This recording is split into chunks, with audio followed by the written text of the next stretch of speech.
Early.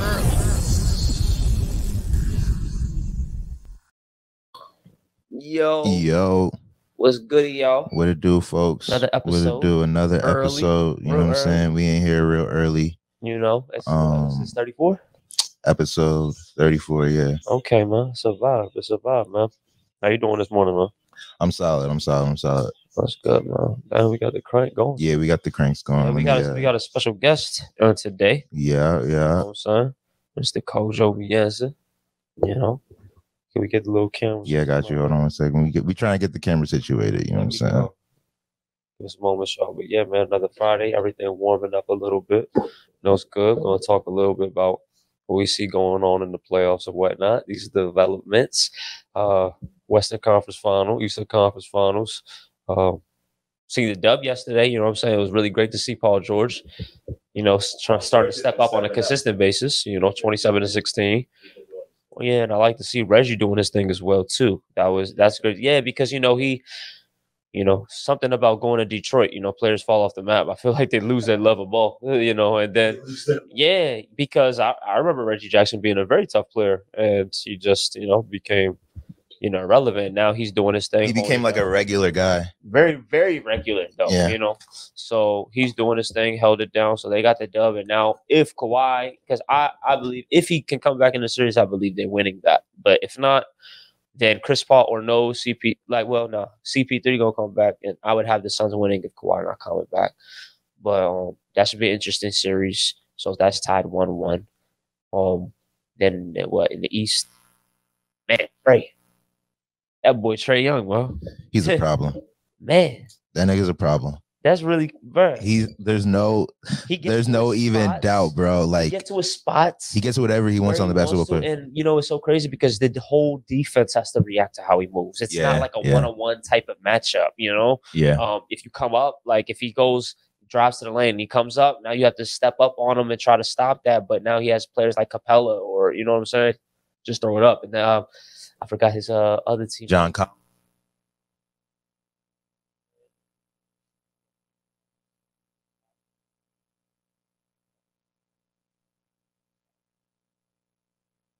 So we've been really seeing examples of great coaching. When you have the right player, scheme up, then play off their strengths. Like shout out to Monty Williams as well. Like, with the Suns, like that shit is unbelievable. You know what I'm saying? Like I like towards the beginning of the season, like if I had to evaluate all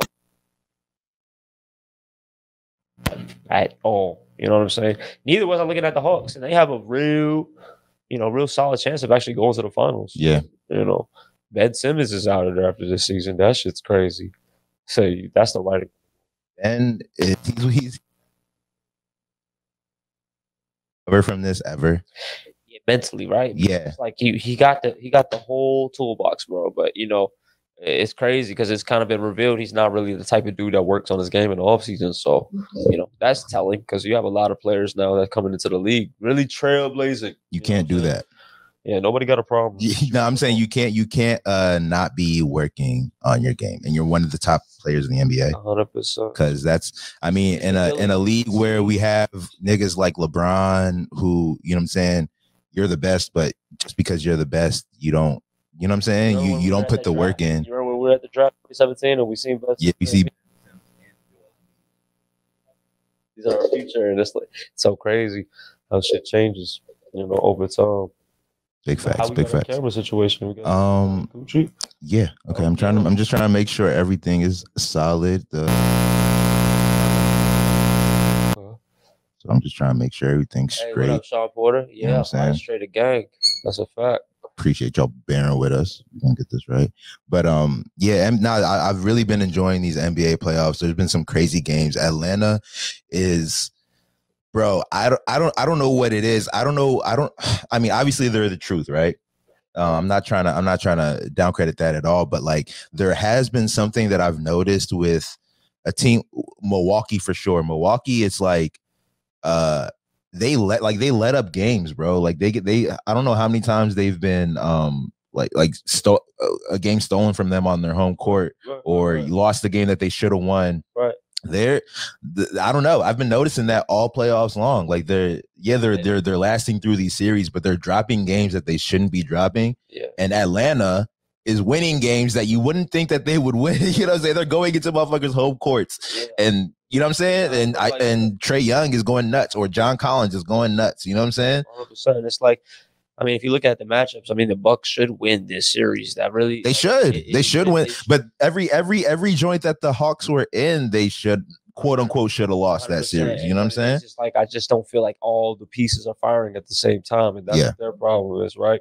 So, like, even Middleton, like, you can't discredit the type of player that he's capable of being. You know, Middleton is a very capable player, but when them nights, you know what I'm saying, when he doesn't have it and Drew might step up exceptionally, it's kind of like, you needed everybody to step up. You need everybody to step up, especially when you have an output of a player, you know what I'm saying, dropping damn near 50. You know, you're going to have maybe not one player on your team goes crazy, but that means everybody has to have some type of contribution. Yeah. And now they've rendered like a person like Brook Lopez. They're like, damn, you can't even play him. Somebody that's been so vital throughout the series, you know what I'm saying, and been a rim defender is now the supreme liability when it comes to the Hawks. You can't have him step out anywhere. He has to play the back, but the Hawks love to shoot. Yeah. You know what I'm saying? But if you want to come up on us, it's like people are going to the lane. So, you know, it's an interesting series. It's interesting even just after one game, you're just very interested to see how like Budenholzer is going to switch up, like how he's going to game plan for that, you know. But yeah, man. Yeah, I hear that. So, okay, finally got the camera going. We are going to introduce our guest today. Yo, man, shout out to my guy. Yeah, shout out to Kojo. Mienza, yeah, what to do, bro? There you go. Say what up to the people. Hey, what's going on, guys? How are you? Happy to be here with this little crew here. Hey. Big facts, big facts. Happy to have you. Yeah, real early, bro. Real early. Is this early for you? Not really, man. All right, what are you usually doing at this time on a Friday? Probably like reading. Like Fridays are kind of like that kind of slow start day. Yeah. I don't really have to do too much in terms of like the work day, or at least it's usually how I make it. So I usually like to just meditate, read, nice, and just like ease into the Friday. So yeah, that's very cool. That's cool. Yeah, I fuck with that. I'm a meditator and a reader as well. Yeah, I am. I don't know if we should get into that. Yeah, should we? We can definitely delve into it. Because I'm a meditator for real and a reader. I'm trying to become more like consistent, I guess. You know what I mean? I tend to go into those moments when I'm feeling like or when I'm feeling like in a funk, or when I feel like you know what I'm saying? Like when I feel like I need it, but I always hear like the sauce isn't doing it, even when you don't feel like you need it, because you know what I'm saying, there's still, you know what I'm saying, benefits from that, and it's more just about being consistent with it. You know what I'm saying, whether you feel like you need it or not, or whether you're feeling up or you're feeling down. You know what I mean? Like, just even a little context, like my man Kojo definitely like put me on, like, you know what I'm saying, was one of the first individuals put me on meditation. Him as well as my little cousin, you know, Natty. You know, shout out motherfucking. This hoodie right here that I'm wearing, this Raw Faith. But yeah, man, like back in like 2011, you gave me one book. I can't even really recall what it was. How to meditate. Yeah, how to meditate. There you go. Yeah, you know literally. Yeah, and then that shit was definitely a life changer. Like, that's 10 years ago, literally 10 years ago. And like for the past decade, definitely like used the tool of meditation for myself, and definitely did countless things, benefits myself. Yeah, man. Yeah. So that was really great. But I wanted to just get a little bit more context before we like let's introduce yourself, let people know who you are, what you do. You know what I'm saying? What it is that you really like.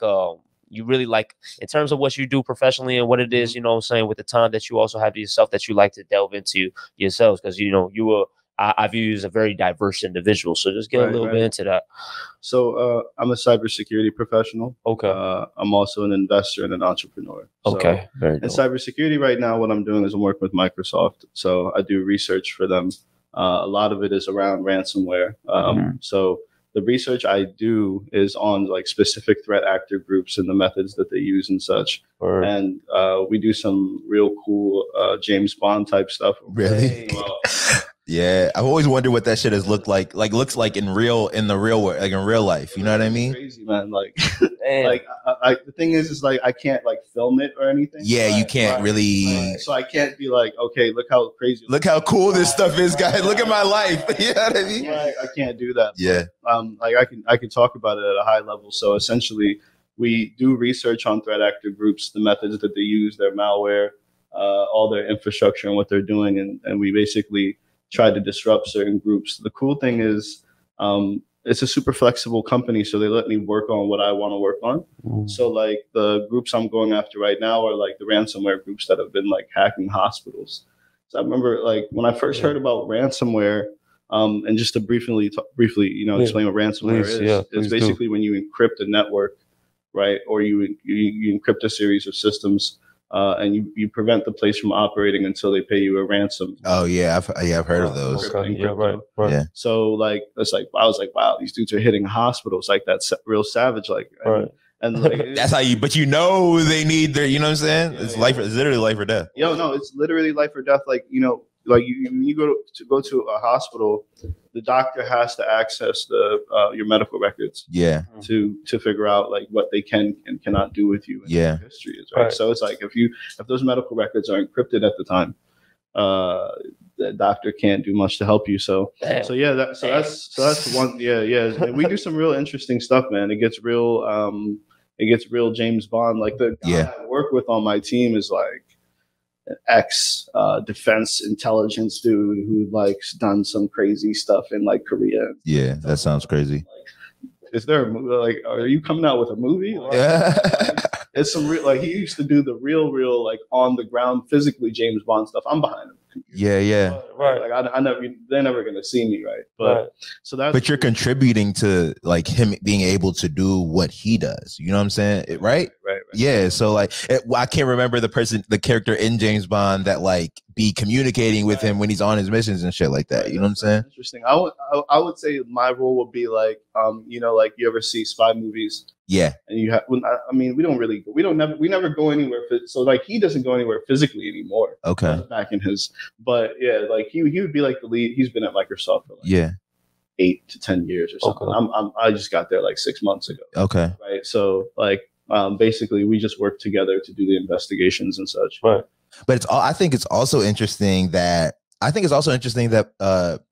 technology companies are leading, or I don't know if they're leading, but like the fact that they're delving into, like, you know what I'm saying? Like technology companies has a James Bond character. You know what I mean? Like that's crazy. It's not the CIA, it's not the FBI, it's Microsoft. You know what I mean? Like security clearance. Yeah, you know what I'm saying? That's crazy. It's funny because I purposefully ducked security clearances my whole career. I was like, no, I don't want you looking into my life. I don't want to work for the defense agency. Yeah. I don't want to do all that stuff. Like I turned down so many jobs. People thought I was crazy. Like, and they'll offer you more money on those jobs. Right. Yeah. And I'm like, nah, I don't want that. That's not what I want for my career. I want to go to the private sector. Mm-hmm. And in the private sector, I'm doing something like this. But yeah, no, that's real cool. And then on I also have my businesses on the side. So I do international trading consulting. Okay. So like supply chain wholesaling. Under that business as a subsidiary, I've got the Hey, woman, I got the paperwork. Hold up. Big facts. Lux Farm. What is that? CBD. So oh, the CBD. Okay. Yeah. Yes, sir. CBD flower, man. This is super potent. So what we do is we curate the market. Right? We find the best stuff. We source it. We bring it to you. Right? Because like there's a lot of just like clutter on the market. Everyone's got a massive farm. They just start growing. So I was like, why not just be a connoisseur? Yeah. A connoisseur. Yeah. And just pick out the best stuff, educate the market, and like bring it to you at like a decent price, like $20. For this. So yeah, luxfarms.com. You can go get it at any. Luxfarms.com. Big facts. I got my company in Ghana, man. You know, you gotta have something on the motherland. Bro, yeah, you got so many things going on. It's lit. Yeah. So we do import export there. So it's similar to like my American company, Lux Commercia, the international trade. But we focus on the Ghanaian market. We do transportation. One of the things we do is we sell ships. So we work with a shipbuilder in Egypt. So yeah, we sell ships on their behalf in Ghana. So trying to do real infrastructural type stuff. Yeah. The most exciting thing we've done in like the last year is we built an IT training center for kids up in the north of Ghana. Damn, that's lit. Yeah, that was great. And so wow. it's still working. And we renovated one school, and we're trying to build another training center. Hopefully, there's about 3 or 4 other ones that they want to build, and we're in position to get those contracts, I believe, as well. So bro, this is some wild shit, bro. You're doing some crazy things. First of all, okay, I'm curious. Get into it. Yeah, because I'm curious to know like how you juggle all of these things, like what kind of time management practices do you use for juggling all these things? Like, what does your week look like? So the first thing is I make sure I'm not the CEO of any of these companies. Okay. So what was your level of involvement in getting all of them started? Like, I'm a partner in every single one of the companies. Yeah. So Lux Commercia, we got 4 partners. Yeah. Lux Farms is 3. Move is 2, but I'm not the CEO in any of those positions, so that helps a lot with time management. Yeah, right. Like I know that I can't be the point guy. Yeah, right. But I can invest, I can advise, and I'm a partner. Like I'm still there helping. Yeah. I understand the difference. Like, time to grind. I'm still staying up to write whatever we need to write or do whatever we need to do. Like, and I get hands on. Like I'll do the graphics, build the website, whatever. But I'm still not. You can't be the person that does all of the things. Right. You have to contribute to a thing that's moving. Right. Well, I might even start the idea. Yeah. I might be, at every single one of these, I'm at the ground floor. Yeah. But I let it be known, like, hey, I'm not going to be the CEO. Yeah. And that was part of my strategy for time management, because you can't do everything. I can't. There's no way I should be the CEO of any of these companies. Okay. Right now. Yeah. Right. So that really helps a lot. The other thing is just like setting set schedules, meetings, using project management software, just knowing what's in front of you, knowing what's ahead of you. Business planning helps a lot. And the reason business planning just helps with time management is because you know everything you're not going to do. Okay. You know every single contract you're going to say no to. Yeah. Right? You right. Like, you know what you're going to spend your time on, your money on, what, is worth it for the vision that you have. So clearing your vision is massive for time management. Yeah. Is massive, right? Even before, like, people talk about like, I schedule stuff. What are you scheduling? You have to have a vision first, right? So everything stays on that track. The most important thing is saying no. Like, I don't do that. That's a big fact. Someone calls me and is like, hey, I need cleaning supplies. I'm like, I don't source cleaning supplies. Yeah. That's not what I do. That's literally something I got to get better at as well. You know what I'm saying? Just no. Yeah. And it's funny because like you hear that, but okay. I don't know if you kind of started off in the situation, but I started off in a situation where like I was hungry for a lot of like opportunities, right? So I went through a phase where I was saying yes to everything, you know what I'm saying? Just because I wanted to, I wanted to prove myself. I wanted to show the world, I guess, that like, I know how to do this. I'm competent, all that type of shit. You know what I mean? And then you get to a level of competency or a level of, proving yourself that now you start to get more opportunities than you could have imagined. You know what I mean? Right. But you're still in the habit of saying yes to everything, or maybe you don't know when these opportunities are going to arise, so you just try to grab, you know what I'm saying? You try to get everything. But yeah, I've really realized over the last couple years, like opportunities don't run out. You know what I'm saying? Like opportunities don't run out. You know what I'm saying? Especially if you're always moving, you'll always be, you know what I'm saying, presented with opportunities. You have to really decide like what you're trying to do and be deliberate about it. Would you say? They just may not be the same ones. Yeah. They're not gonna, of course they wouldn't be the same, but you have to be deliberate about like what it is you do, what it is you don't do, for the sake of like having time to get better. You know what I'm saying? Because like the thing is, I'll look at my schedule and I'll be like, oh, I have time. You know, like there's a block of time right here. You know, so I can do that. But then that's taking time away from getting better at something or like doing other things. So like I feel that in the sense of you definitely have, like, it's important to be deliberate about what you don't do. You know what I mean? But at least for you guys, like how early into the business did you make those, like set those parameters and things like that? Because I know you said you've been deliberate about that, but did you ever feel like oh, I need to cash in on this opportunity, or I need to take that opportunity, or like have a dilemma of like, we don't do this, but we could do this. You know what I mean? Like shit like that. Right.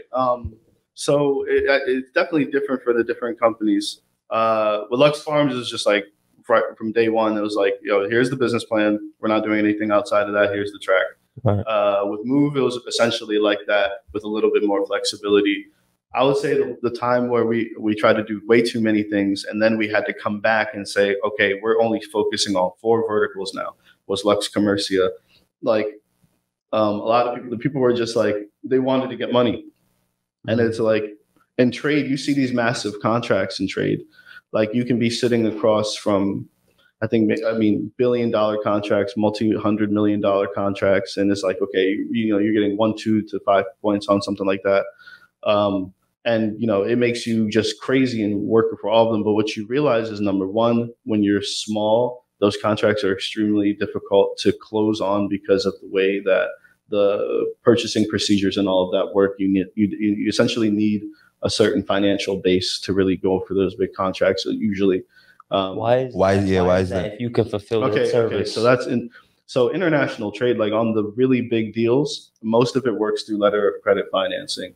So essentially what letter of credit is the bank issues you as a representative of some purchaser of goods a letter of credit stating that the bank will pay for this once the seller of those goods sends the goods to the receiving site that the buyer has stipulated. And then at that point, the money is actually paid. So it's essentially like the bank basically finances the deal through this letter of credit, but they don't move any money. They just move this letter. Yeah. Right. And then once it's basically kind of like an escrow kind of thing, but it's not escrow technically though. Right. But once the supplying is completed, then the bank will actually draw the funds from the account. So one of the things is like we were looking at all these crazy deals. And you can do the big deals if you have like a sales agency agreement. So like that's what I have with that the shipbuilding company in Egypt called Mapso. So with them, I have a sales agency agreement. So it doesn't matter how big it is. I don't need to finance anything, all that, right? Because I'm not even necessarily being a middleman in the deal necessarily. I'm acting like an agent of them. Okay. But one of the things we needed to realize was like, okay, number one, those really big deals are not what we should be going for most of the time. Not saying you can never close it, because there's ways you can get it done. But number two is recognizing like everything in the world is traded, like everything. Yeah, big facts. So you can easily swamp yourself. Right. Oh yeah, I want to sell lumber. I want to sell beef. Right. Metal. I want to sell. And then I was like, okay, stop all that. 4 verticals. Right. Metals, energy, agriculture, gems. That's it. How did you come to those 4? Just research. Okay. But when you say research, so I'm curious. It's not just the research is not just based on what's the most lucrative, right? So like, what is it? Was it a storage of value thing? Was it what you can get access to? Why those verticals out of all the verticals that because you just said like trading is so vast. Right. There's so many things to trade. So why those? Right. So each one has its different reasonings for it. Okay. Energy, you never want to be totally out of the energy game. Mm-hmm.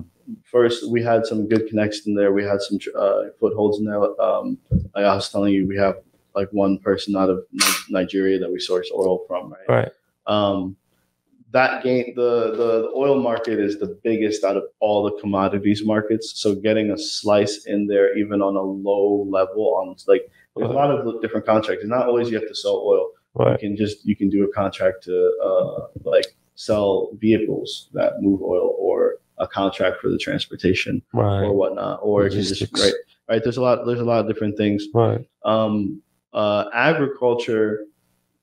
The reason we did that vertical was because that's like the easiest one to get in. So Lux Farms is under our agricultural vertical. Okay. Because you can start really, really small in agriculture. You can buy in whole really small. So that's why. Gemstones, we have some good sources for that, plus the shipping weights and like what you make for it. And the fact that you can, again, start small there is useful. And metals is largely because of storage of value. So buying, holding gold, silver, and understanding that like it is real money. So like you want to be. It is inherently valuable to be in the real money trade. People always want gold and silver, always. Like banks actually use it to settle sometimes. So right, we'll take it. Right. Oh. Yeah, that's crazy. That's crazy interesting. Okay, so yeah, we'll get into more like of the cybersecurity and some of the the storages of value and all that type of stuff too. Let's touch on some of the things that happened this week that we said we were going to touch on. You want to start with the Britney Spears thing? Free Britney, man. Yeah, that's just for my sake and for the people's sake. Can you bring up the definition of conservatorship just so? Just so I can really understand it, and I guess maybe even in terms of like the court of law, like what it means in that sense, because this is crazy. This is just a very so my understanding of it though is basically with conservatorship, you have somebody serve. I forgot how to spell this motherfucker. Conservatorship. Okay. Yeah, I'll give my understanding of it first, but it's basically here it is. Under U.S. law, conservatorship is the appointment of a guardian or protector by a judge or by statute to manage the financial affairs and or daily life of another person due to old age or physical or mental limitations. This is exactly what we saw with that movie we talked about, I Care a Lot. Yeah, right. We talked about that, right? Yeah, but because that movie was very tough. Yeah, it was an elderly context, but the thing is the same thing. Right, so it's the principles, the law is the same thing. Right. It's just a matter of like under what stipulations you get placed in a conservatorship. Right, you understand? Right. So, in Britney Spears's case, it was because she had those mental breakdowns. Like, I don't know if you remember, but like she was committed into like mental institutions when she was going through all that type of shit. You know what I'm saying? Yeah, but she had that shit prior to it. I'm pretty sure, right? With the conservatorship? Yeah. Like no, I think it came from that because she's been in it for 13 years. Oh, okay. Yeah. It was so it's not like it was something that she was in when she was a kid, but I think maybe her pop just has like a controlling history of her. Maybe I don't know, but like I was looking at reports of it yesterday, and it's been for 13 years that she's had it. And if you do the timeline, that's about around the time that she was going crazy. You know what I'm saying? Oh. So basically, she was put into the conservatorship. The thing is, it's not meant to be like what she was describing hers as. It's not meant to be this kind of like prison or this kind of like like people control your shit to a point where it makes you go crazy. It's not meant to be that. The stipulations of that joint are kind of similar to like I can't, to what? You can't leave your crib when you want to. You can't vacate to other places when you want to. Those are the like black and white stipulations of it. That's not how it's actually supposed to go. The assumption is that you're being placed under the care of somebody who has your best interest at heart. That's the assumption. You know what I'm saying? Or someone who's a neutral person, someone who's neutral, like who, they have no motive to like not let you leave the house. You know what I'm saying? Like it's not meant to be what Britney's situation has turned into. Right. You understand? So like when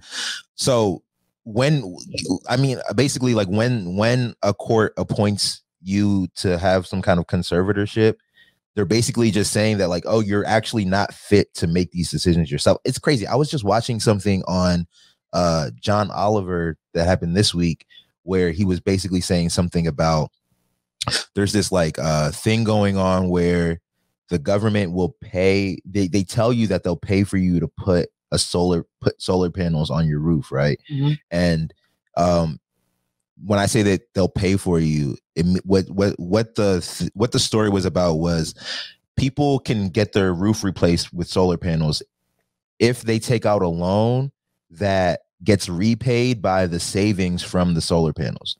So they tell people that you won't have to come out of your pocket for this. The loan will be repaid back by the savings from your energy bill, right? That's what they tell people. Right. But then once they like go in and they start working on it, they either start adding on things that need to be fixed for your house. Basically, they go into people's homes who don't know any better, and then they start telling them, oh, like, this is what you need, this is what you need, this is what you need. You know what I'm saying? And then also, when it's time to like repay, it's not like you're not paying for it. Like, if you're paying for your house, you're paying for your house, because they're trying to tell you that, like, oh, the house is paying for the bill. You know what I'm saying? But it's like, who's paying for the house? You are. You know what I'm saying? So it's like so the story on Last Week Tonight was basically saying how, like, they're using like loopholes and jargon to like make people think that they don't have to come out of pocket, but then once like the renovations start, they start basically charging people who can't afford it, right? Okay. So with the reason the conservatorship came up was because there was an instance of a man who was like mentally ill. He lived by himself, but he had like somebody who came and checked on him every like week. Right. And she said when she wasn't there, he signed up for one of these new roofs. You know what I'm saying? And that's kind of the point. It's like it's meant for people who can't make their own decisions because they're just not fit to. You know what I'm saying? And even at Royal Treatment, we work with people who like can't make their own decisions, can't do their own things. Like, you know what I'm saying? You see that you get front. Like I've seen it work in a way where it's supposed to work, where it's not like manipulative and it's not taking advantage of like the situation. And that's what, and it can work, and usually does work that way. That's why this is such a one, it's Britney Spears. Two, it's like, it's not how it's supposed to be taking place. You know what I'm saying? Right. So, so I think the thing that's interesting about this whole situation with Britney, bro, is that like, this shit wouldn't have really been an issue, or dog, if you look at her tweets and her like Instagram, she used to say she was happy, like she's fine, all this type of stuff. Her fans were the one that was like, no, this isn't right. What's going on here? You know what I'm saying? Her fans really like sparked this outrage and this outcry. Another thing in itself too, like how people can really amplify their voice through means of like social media, right? Yeah. And it's like she didn't even know she needed a voice, or she didn't even know she needed the support that she was getting. You know what I'm saying? People were saying like, oh, this ain't right, and then she would come out and be like, oh no, I'm happy, and you would see those cryptic like send like blink twice if you need help type, like, you know what I'm saying, comments on her shit. But she was defending the situation for a while, up until, you know, I guess yesterday or 2 days ago, when she just like completely broke down. So all in all, you think she want to get out that shit after all said? So I do think she's gonna get out of it, because I was listening to the reports of like the judge that she was speaking in front of, and they were and that person seemed like empathetic. But they were saying how like in the past, like now there's a new judge on this case. There like the previous judge, I think they were saying like they didn't care so much, or they weren't as empathetic. I remember hearing a report about how like this judge seems a little bit more empathetic to the situation. She was saying how like they're hoping that this gets rectified. You know what I mean? Whatever that means. You know what I mean? But I mean, I think she gets out of it only because she's not she's proven to not need what the thing is supposed to be doing for you. Yeah. You know what I'm saying? It's supposed to be for people who can't speak for themselves, who can't do for themselves. Well, she's still working. I just found out she dropped 2 platinum albums in the time that she was under this conservatorship. I didn't even know she was making music, bro. I did not even know she was making music. They said she's been dropping albums. She dropped a few albums. 2 of them went platinum.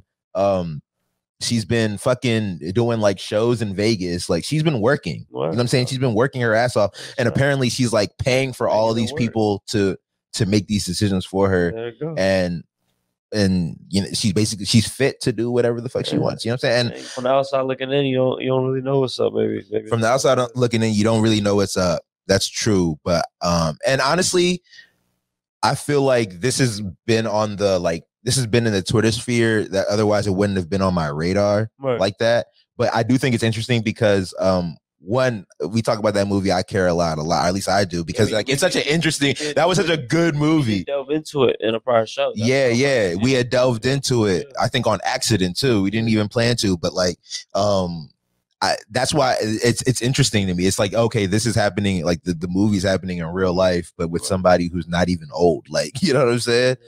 And that was again, in the line of work that I do, I feel like, you know, you never see because in real life, you don't see these stories go left like this. You know what I'm saying? Like, yeah, not to say that in real life you don't, because this is all real life, but you know what I mean? Because like real life is where you get these stories of how like the shit goes left. You know what I'm saying? Public figure should be, you know what I'm saying? Big facts. You wouldn't expect a public figure like Britney Spears to be going through something like this, but you know what I'm saying? That's where we are. Kojo, did you hear about any of these about this story at all? Yeah, I heard about it a little bit. Yeah. I mean, no takes on it. I can totally understand why she got into it. Yeah, she needed it at the time. Yeah. Yeah. I mean, yeah. Like I said, I don't know how much we know on the outside, like how ready she is to get out. That's a big fact. Maybe she did something with some of that money that she got from those platinum albums. But who knows? Yeah. I don't know. Yeah. Right. Yeah. It remains to be seen what happens with that. It's just, yeah, you saw a lot of celebrities also come out on her behalf and like, you know, say that this isn't right. But again, I don't think anyone really knows how all of this works. You know, and yes, yeah. Once I saw Justin Timberlake saying something, I'm like, okay, yeah, this is mainstream. This is you have to do this at this point. You know what I'm saying? But another big story that I thought was super interesting, bro, was the fact that this guy John McAfee turned up dead. Yeah, that was yesterday. You know, 2 days ago. Only well, I was about to say I found out about because you know last bull run, right, like 2017. But I was like, no, that's when you first heard of him. I was like, no, I've actually been using your products my whole life. Yeah, 100%. I didn't have a face to the guy. Like I didn't think McAfee is like, oh, okay, like he was a person. You know, it was like a McDonald's. Like yeah. You know, software. Yeah. You know, but yeah, like in 2017 when I was just really seeing like on my Twitter feed, you know, like crypto Twitter and whatnot, and then seeing everybody's insights, I seen that he was like a figure in the space and he was very pro blockchain and whatnot, but he was a very eccentric figure as well too. You know what I'm saying?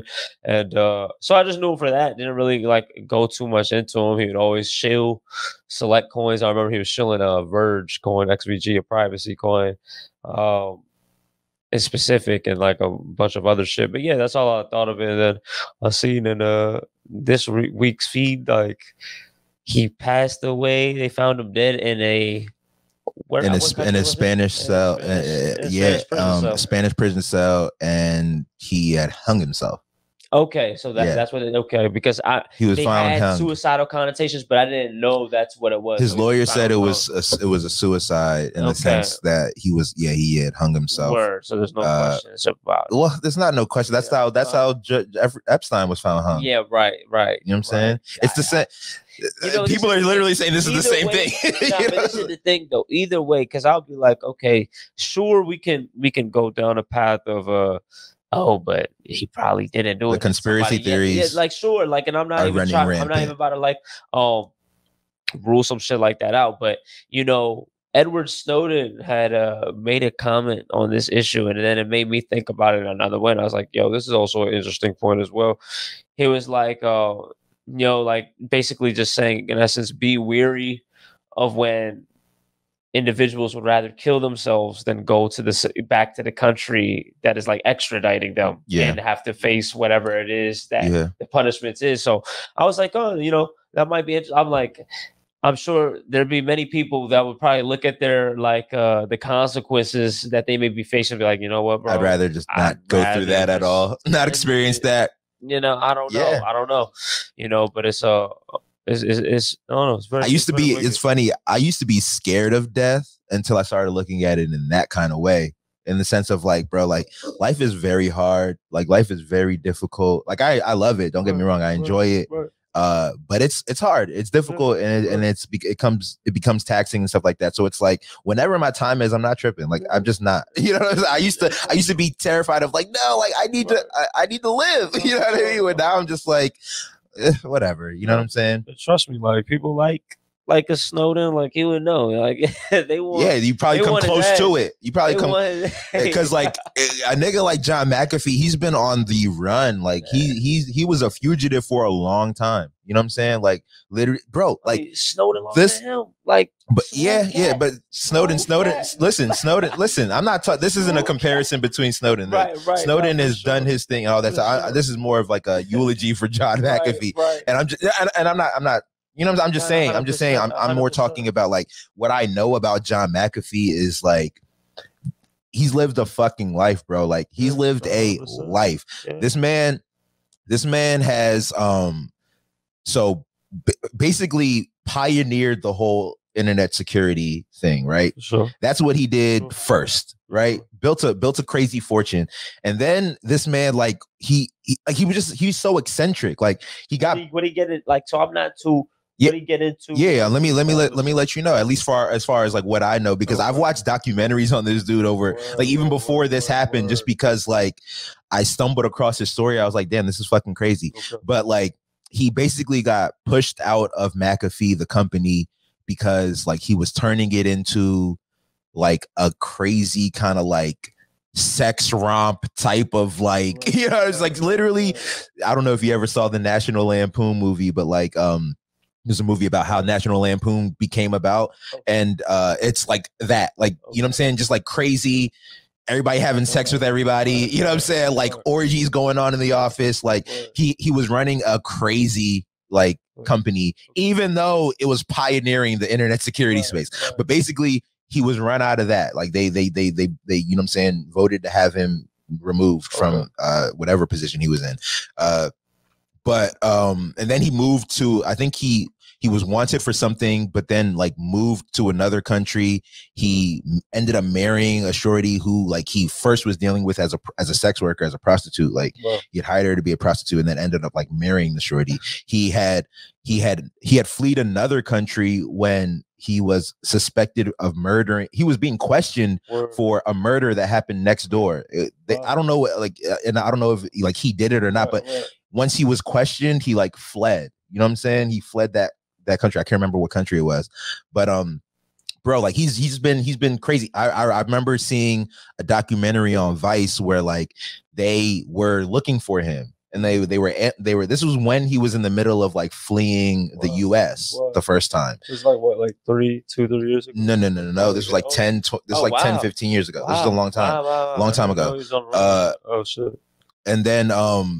And then Vice ended up like getting an interview with him. They did the interview in like a remote location, but somehow one of the people who were like there on the crew had their location accessible. So like he was found, you know, like it was like a crazy situation. But like this man has lived a life, bro. He's lived a life in the sense of it's giving very like Gen Coin, what's the startup? Old Boy's Dad vibes. Yeah. I forgot. Old Boy's Dad vibe. Like you said that, I was gonna say that. I think the first time you were mentioning this shit to me, 100%. It's very much that. Yeah, like you just don't know. Like the nigga looks like just successful on the outside, but you don't know what the fuck the man's into, and like who wants him dead, and like you don't know. You just don't know. You know what I mean? Look like him too.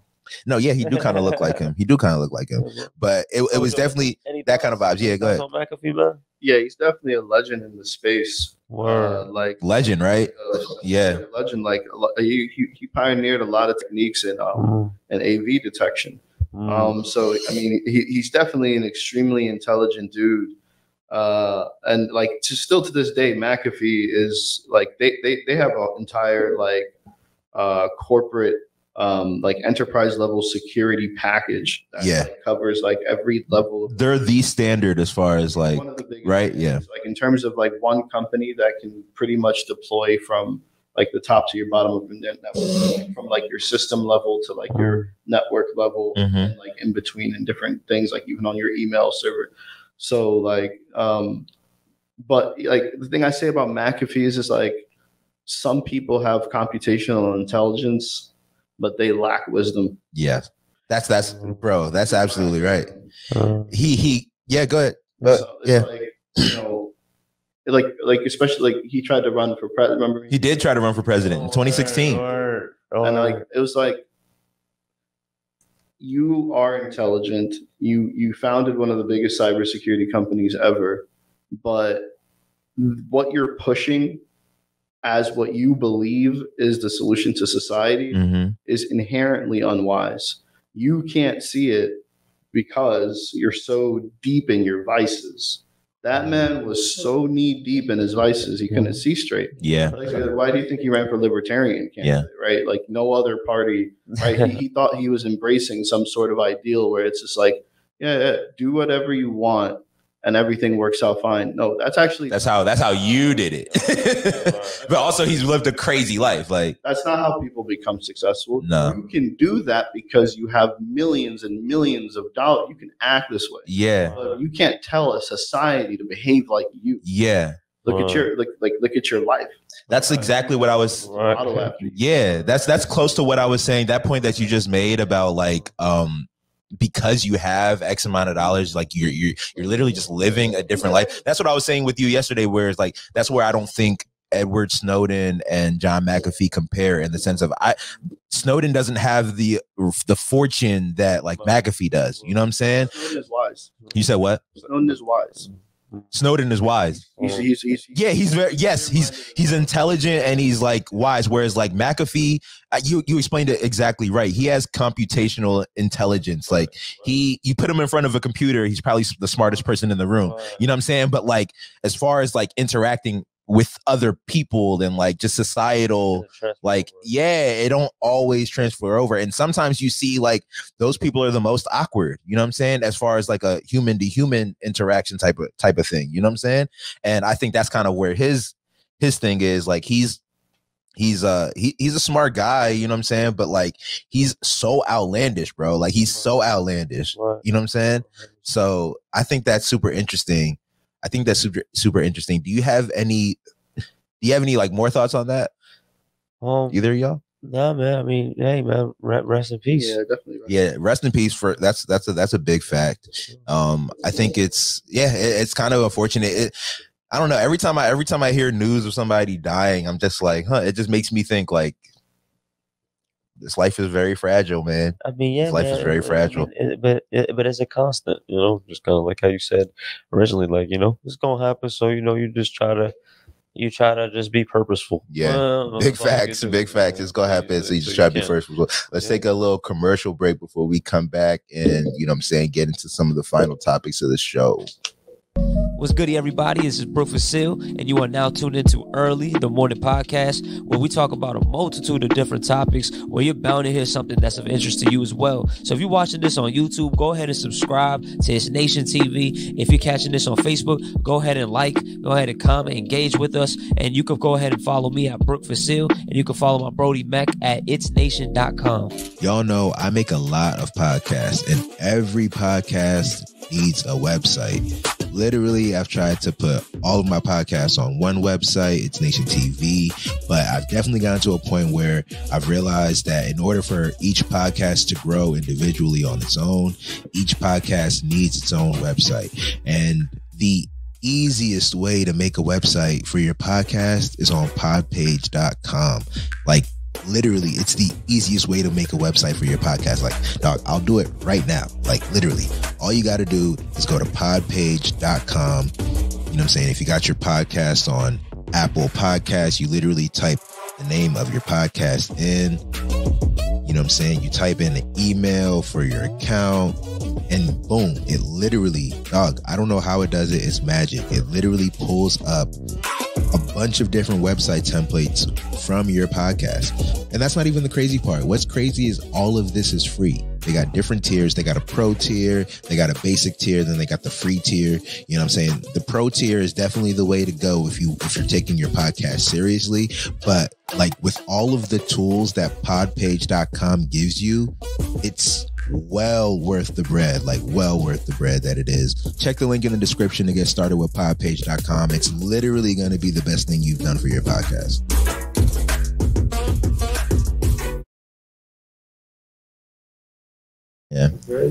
Yeah, that's crazy. Okay, so we were just wrapping up another little thing about John McAfee. Yeah, man. So let's get into some other interesting things like storage of value. Kojo just came in here with some gold bars and silver bars, things I've never seen in person before. Bro, this is I'm 31 years old, never seen a gold or silver bar or gold bar in person before. Tell me that. Yeah. I'm actually. I mean, where would you go and find it? Like, you don't go and see them in Costco or like, you know what I'm saying? No, I mean, honestly, you can buy gold and silver on eBay. It's not hard. Yeah, that's true. On eBay, you buy it from Republic Metals. Why do you think we don't think about? Well, I guess people do though, right? People just think about it maybe in a jewelry sense. But why do you don't think people don't think about buying metals as metals? Why is that just not commonplace? Dog, you gotta get it and put it on your teeth. You gotta put it on a chain. You can't just have it sitting in on your nightstand in a bar. Think about that. But as you're in the market, you probably would. These are probably questions you've already asked yourselves. You know what I'm saying? Right. So like, what do you think? So I guess that's a great segue into talking about the concept of value itself. Right. Value can be what something's worth, and all values, right, also means what you believe to be. That's a big fact. What you believe to be worth is important. Right? Yeah. Right. So what are your values shape what you're going to buy? What you're going to buy? That's 100% right. Right. Yeah. So like when it comes to like storage of value items, right? There's extrinsic and intrinsic value, right? Right. So extrinsic value is the value that people place on something, right? It's not inherently worth that. Like there's nothing in the substance that says it's worth that, right? But you've placed a value on it, so you consider it a value, right? Intrinsic value means that inherently some property of this item means that it is worth X, right? Like there's something valuable about it. You can't create more of it. Yeah. Right. It is useful for some industrial purpose. Right. So I think that's like, so it's like when it comes to like for example, if I this is a good experiment. Okay. If you go down the street, right, and you try to give somebody this, right? Okay, so this is 20 ounces of silver, right? So this is about, if you bought this, would be about $500 right now. Yeah. All right, so this is $100 bill, right? So if you went down the street and you tried to say, which one do you want? Yeah. This is a great experiment. There's a guy that used to do these. He used to try to give it away for a chocolate bar. He say, do you want this or compared to a chocolate? You want this chocolate bar, or do you want? He had like a 1 ounce or a 10 ounce. I think he had a 10 ounce. So they look like half of this, right? Or do you want a chocolate bar of this? People was taking the chocolate bar because people don't actually understand. For this has no intrinsic value. Yeah. This dollar bill is intrinsically worth less than 5 cents. Right. And most money isn't even in cash form. 95+% of money is in digital form. So it's less than 3 cents. It's just electrical charge. Wow. It's just that's where the storage is, literally an electrical charge on somebody's server or mainframe. That's what most money is.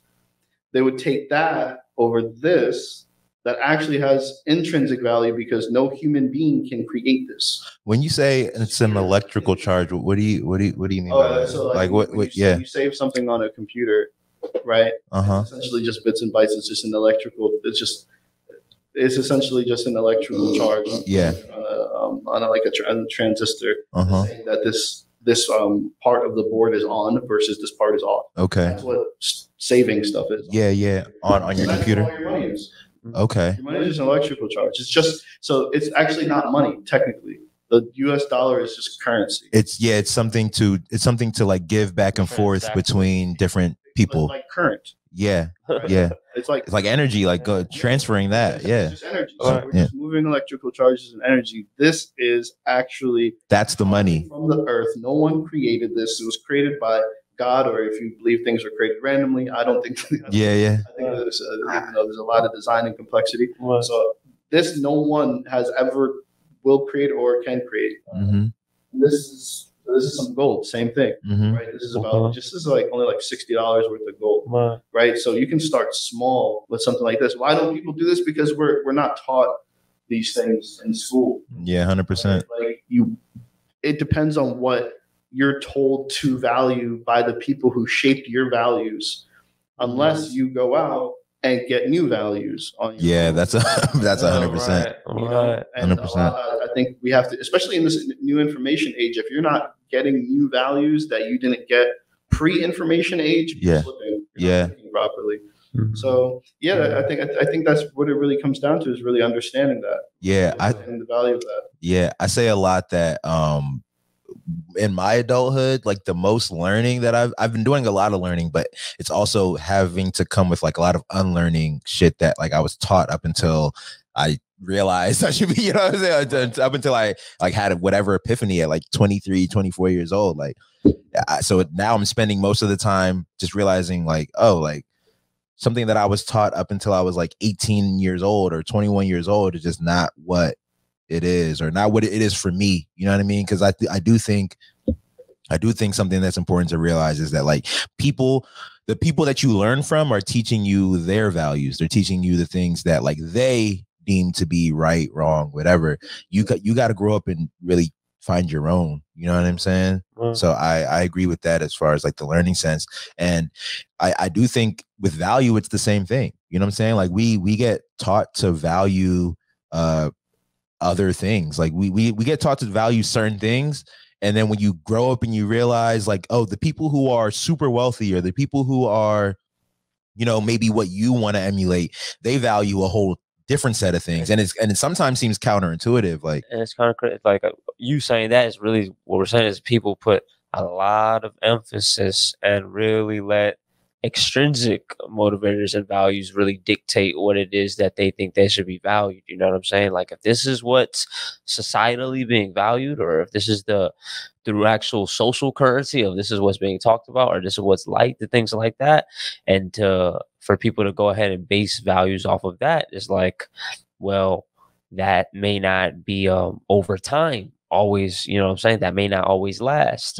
Yet people will make those values inherently within themselves as if this is a forever thing. You know what I'm saying? This is how it goes. And that's fundamentally not what it is, but it's weird. Like, again, the things with the intrinsic value, maybe they just don't shine as much. They don't have as much in terms of whatever circle you're around. They don't have that much social currency. Because I mean, right? think about what we want the value. I mean, a lot of people, you know what I'm saying? Like this is what people want. They want bread. But also people want people to know that they have bread. Right. You know what I'm saying? Right. Like you're not gonna walk around with your silver bar or your gold bar. Like you're gonna put it on a chain, or you're gonna. And I'm not even trying to just be superficial about it. Like you want to buy a car, you want to like, you know what I'm saying? You want to show off that you have this value more than you want to just have the value. Or you know what I'm saying? More value. Or more than you want to accrue more of it. You want to like show off what you do have, or like what you have been able to get for yourself. And it's not even on some like judgy shit. It just is what it is. Like it just is what it is. You know what I'm saying? Like this is just where and again, like I had to unlearn that. I used to, bro, it's crazy how much money I think about I spent on like clothes, shoes, and things like that when I was in college or high school. You know what I'm saying? Don't get me wrong. Like I love clothes and shoes now still, but like the amount of money I spent back then when I was a kid, like when I didn't have any responsibilities, I could have like amassed a small little fortune myself. You know what I'm saying? Like I could have amassed a small little I mean, I had a tiny little fortune just to be able to have like the, you know what I'm saying, the amount of shit that I did back then, but I never thought of myself of having a lot. You know what I'm saying? I just, one, I always wanted more, and two, I never had enough as the person next to me, or you know what I'm saying? So it's like, I think about how like I learned how to literally work for money and then buy things that could show how much money I was making. You know, if that makes any fucking sense. You know what I'm saying? But yeah. Where does somebody go ahead and purchase these metals? Does any places have to go ahead and like make sure it's a valid source of place? Yes, that's another thing. Validity on the source. You do your research on the mint. It's not hard. I swear it's not hard. You can go on eBay. You can look at the reviews. You can check out the mint that it's coming from. Yeah, it's not hard to buy. It's really a matter of desire and wanting it, right? It's just belief. So, like, if you go back to like this, right? Like, this is just fiat currency, right? It says $100. So you're saying it's $100. It is $100. But what is a dollar, right? It is a unit of measure based on credit. And what's the root word of credit? Credere, which means to believe, right? Like incredible. Right. I give you credit. Right. So this money is purely based on belief. So it doesn't really have intrinsic value of any significance, just paper, right? What happens when the Federal Reserve decides to create a bunch more money? Well, the value of this paper, once it becomes less and less scarce, drops, right? So people actually really, truly do need to understand the environment that they're playing with. You're playing in a fiat currency, credit-based system. You're not supposed to hold cash. 100% of your assets should not be cash. You need cash. You got to pay your rent. You got to buy food. You got to But you should be holding things like this silver that I'm holding. Like in the last 3 or 4 years, it increased almost 50% in value. The dollar has only been decreasing. Can I ask a question about that? Yeah. So with okay, I always hear the thing about when the dollar, when we add more dollars into circulation, it decreases the value of the dollars that are already out there, right? But I try to think the only use for the dollars are the prices that people charge, right?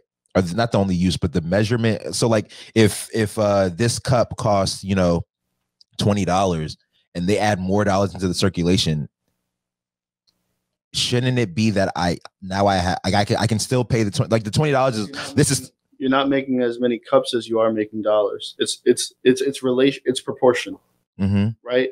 So the price of, it's good to work with the commodities. So soy, right? We were producing a certain amount of soy. We cannot produce the same amount of soy as we're producing dollars. So the cost of soy relative to the dollar goes up, right? Because now you have a disbalance between how many of these were, how much you're producing, and now you're producing tons of money. So I don't know if a lot of people don't know this. The Federal Reserve, as of April 2020, because of COVID, they opened up a $1 trillion a day lending window. Now that means that the Federal Reserve member banks can borrow up to $1 trillion, have been able to borrow that much money per day. Not saying that they borrowed that much per day, but they have. Then you add the stimulus, right? And then you add unemployment checks. Inflation right now is 2.5 times normal.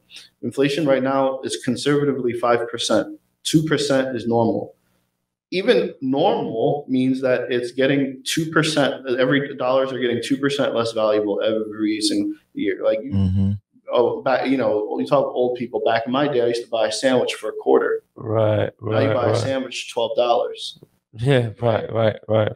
That's because there's more dollars in circulation. No one can create the amount of physical real world goods at the rate that you can create fiat currency. Okay.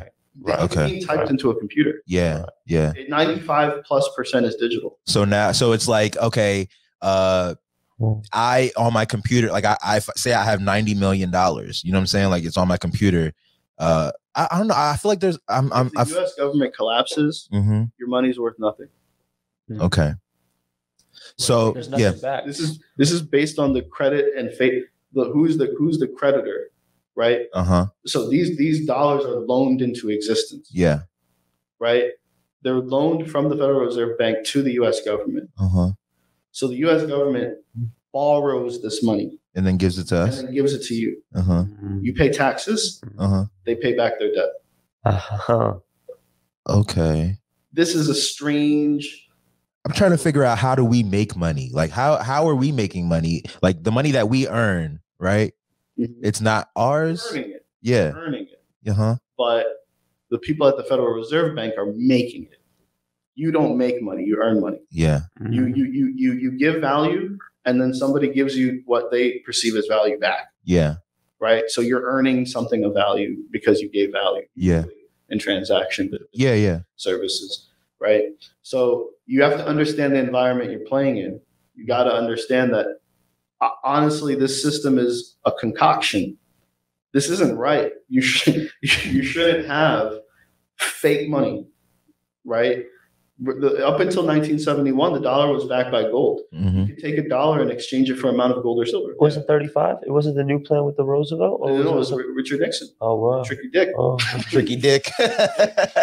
He slid America owed a bunch of money. He didn't want to, you're going to have to get gold to represent that, right? So once he slides the gold out from under it, now you just type it up. So when you say, So today you can't trade dollars for gold? No. You can? You can. Okay. But you can't go to the bank and say this amount of, it's not what's called pegged anymore. Yeah. They used to peg it. I forgot what it used to be. I believe it used to be $1 is a silver ounce, right? So like this is an ounce of silver. Now this is $24. Wow. That's huge inflation. Wow. Huge Word. inflation. You know what I'm saying? That's crazy. So yeah, the system is not right.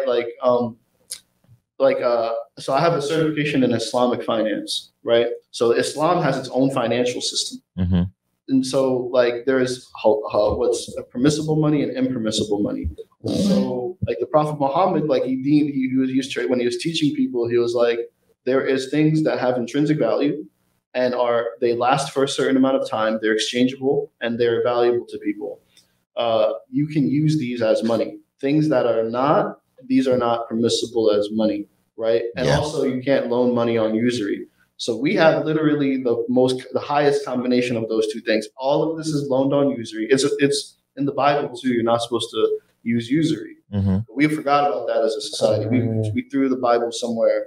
Facts. You know what I mean? Big facts. Like even Muslims getting a car loan mortgage now too. Everybody done forgot about it. The Torah has it.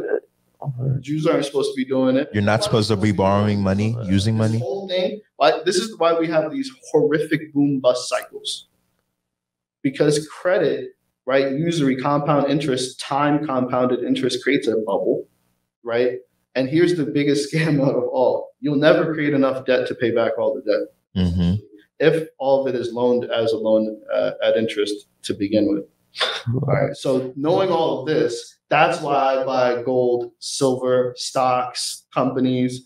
Every single time I make money, I at least spend 15% of it in buying an asset. Yeah. Every single time. I try to follow that model as well. I'm trying. That's my goal as well. Yeah. That's your whole financial. It's funny, bro.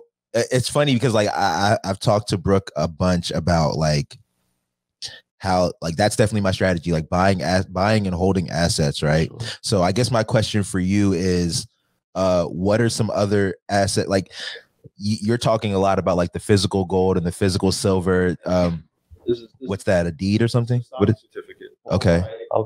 So stocks also have their extrinsic and intrinsic value. Understanding how to do that helps you buy stocks. Like I tell people, until you learn value investing, until you learn how to evaluate a company, don't buy any stocks because you don't know what you're doing. The extrinsic value is the market cap, right? Or the stock price. The stock price. That's the extrinsic value. That's the price that the market has placed on that. Yeah, and that's based on dollars, so it's not what it is, or what? Dollars. It's more so that it's based on what people perceive the value to be.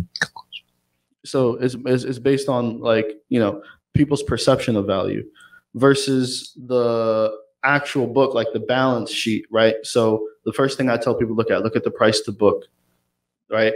So the price to book is a ratio of like the book value, so the company's assets minus its liabilities versus the price on the stock ticker. So if you have 1.0 price to book, that means that it's perfectly valued, like the market cap, the stock price is equal to the actual intrinsic value of the company.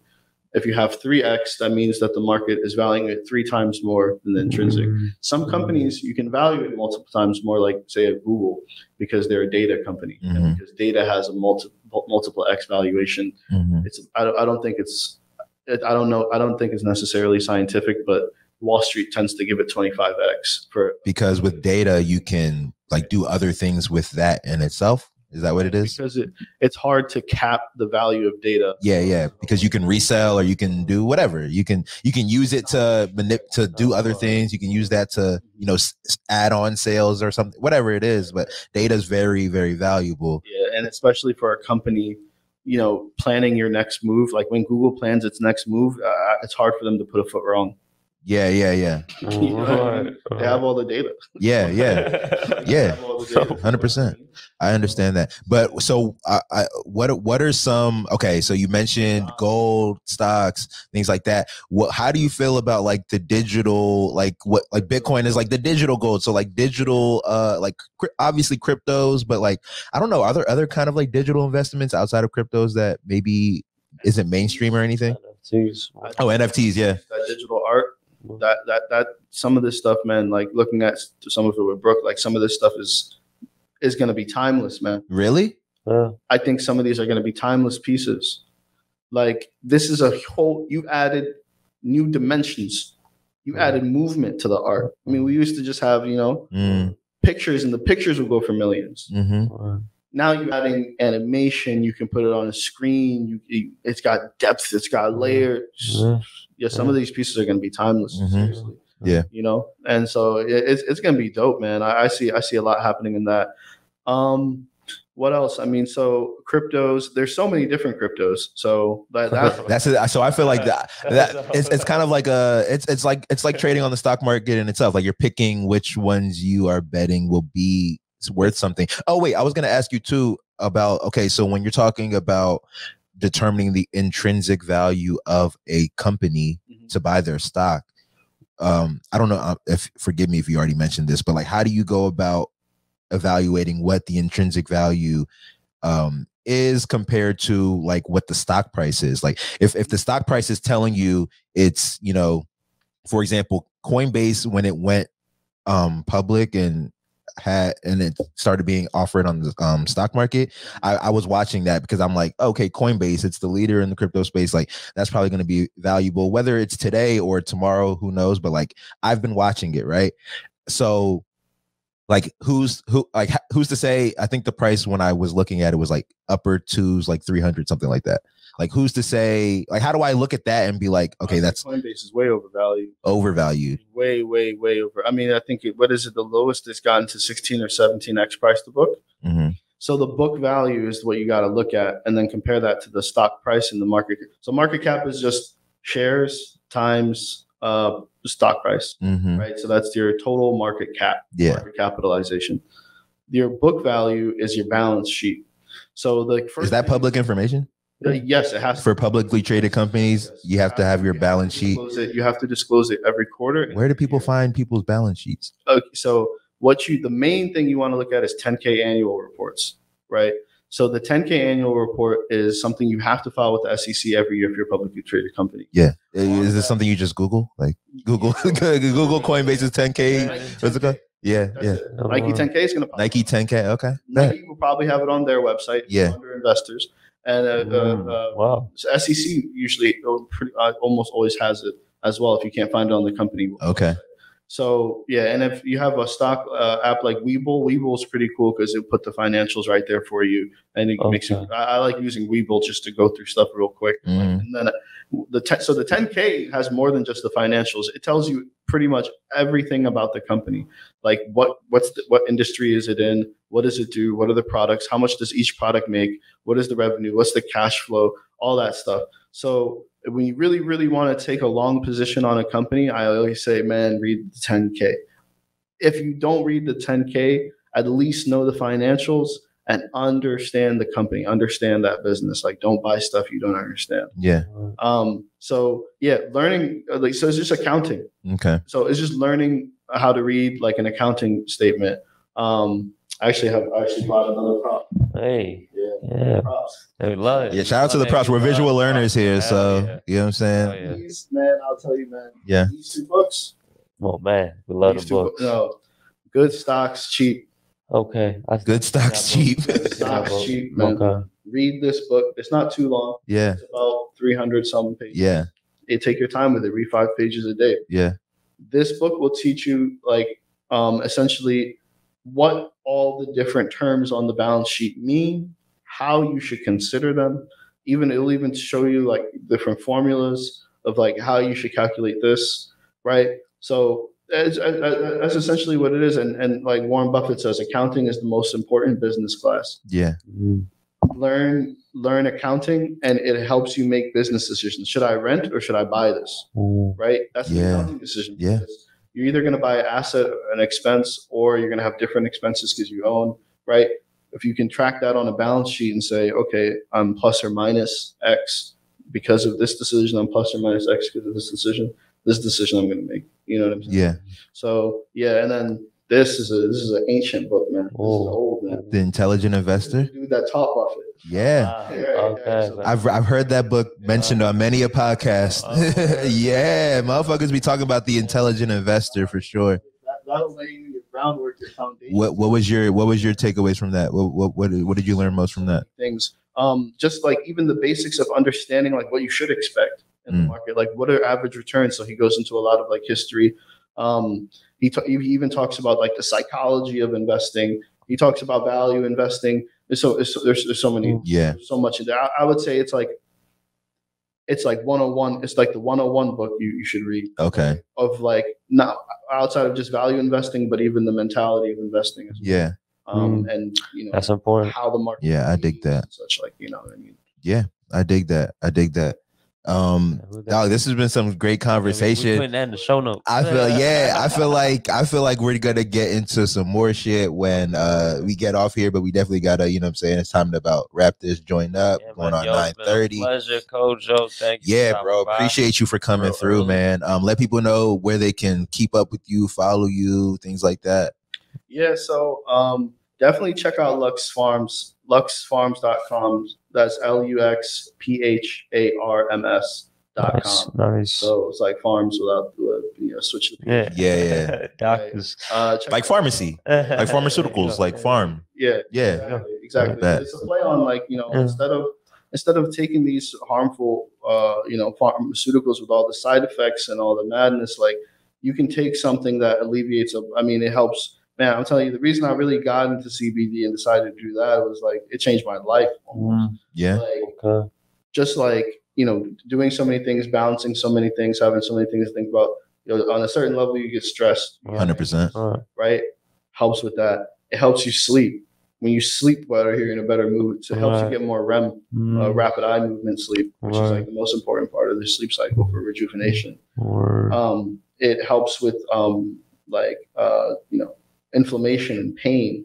So it's like this like very daily supplement that just helps you with your general wellness, and it just keeps you feeling. It helps you work out like day after day. Yeah, that pain and inflammation. It helps too much with that. That's crazy. Vaporizing it if you're gonna. Yeah, that's wild, bro. You're really hitting me. You're really putting me on some game right now because I've been hip to CBD. I've tried CBD. You know what I'm saying? I'm an advocate for it. I'm not like skeptic or anything. It's just I don't use it on a daily basis. You know what I mean? And it's not a part of my like life, my routine. But I'm definitely, literally about to, bro. You've dropped some things here that are like I'm about to go get these 2 books you just recommended. You know what I'm saying? I'm definitely about to start making CBD more of a part of my life. You know what I mean? So I appreciate this conversation for sure, bro. You can follow me on IG at the Hero 3000. The Hero 3000. Bet. Brooke, you got anything to wrap up with? Nah, man. Not at all. I'm definitely gonna go ahead and make a trip to Barnes and Nobles. You know, big facts. After this, but I'm about to hit up Audible. I'm about to hit up Audible, see if these motherfuckers is on there. But yeah, other than that, you know, it's gonna be the same old routine. Just really get into some edits or whatnot, and just trying to, you know, plan some shit out. That's pretty much it, man. Big facts. Same here. Everybody have a good weekend. See you next time. You know what I'm saying? See you next time real early.